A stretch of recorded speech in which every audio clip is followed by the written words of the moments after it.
Isa na namang sharpshooter ang pinapirma ng Golden State Warriors para mag-workout sa kanila at ito yung former Laker na si Troy Brown Jr. Nakapaglaro na siya sa Chicago Bulls, Washington Wizards, Lakers, Minnesota at Pistons. Bali 6 years na siyang naglalaro sa NBA. Noong nakarang taon siya ay nag-average ng 4 points, mayroong 2 rebounds sa 11 minutes na playing time niya. Maasahan mo siya sa paggawa ng mga maliliit na bagay, sa pagkuha ng rebounds, sa pagpukol, sa 3-point line, sa kanyang shooting na 28% at 29% naman sa field.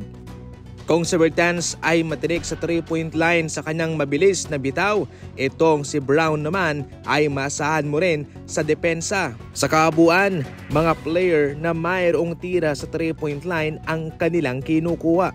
Ngayon, ang mga kontrata naman ni Gui Santos and Lindy Waters ay non-guaranteed. Pwede silang galawin upang maipasok si Brown Jr. at si Davis Bertans. Ang mga Exhibit 9 or Exhibit 10 deal ay hindi counted sa salary cap. Ibig sabihin ay pwede silang dalhin ng Golden State Warriors nang hindi magkakaroon ng epekto sa kanilang pinansyal. Pwede nga hong umabot sa 18 player ang kanilang hahawakan.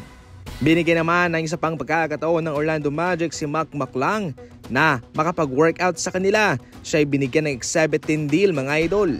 Magaling si McClung, kahit na siya ay nasa G-League, inimbitahan siyang mag-compete sa Slam Dunk at nanalo pa nga siya. Ngayon siya ay namamalagi sa G-League ng Orlando Magic pero ngayon siya ay binigyan ng pagkakataon para makapag-workout para sa isang posibilidad na makapasok sa kanilang official lineup. Bakit nga ba walang kumukuha kay McClung?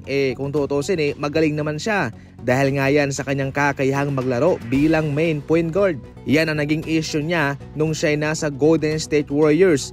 Nasasapawan niya yung mga main point guard doon. Yung kanyang paglalaro ay malabida. Kung saan malabong nga mangyari na siya yung maging bida sa isang kupunan. Pang third option lang siya o pang apat na option. Hindi man totally matatawag na isang veterano pero meron na siyang experience sa NBA. Kung baga lamang na siya sa mga bagong salta ngayon sa Orlando Magic. Siyak na mayroon na siyang maibibigay na impact sa kanila, especially sa ball handling at sa mga pasa. Tinutusta si Evan Fournier sa kanyang payag sa Washington Wizards na ito'y talunan. Ayaw niyang maglaro sa isang losing team. Ito'y pagkatapos na makatanggap siya ng 2-year contract sa kanila.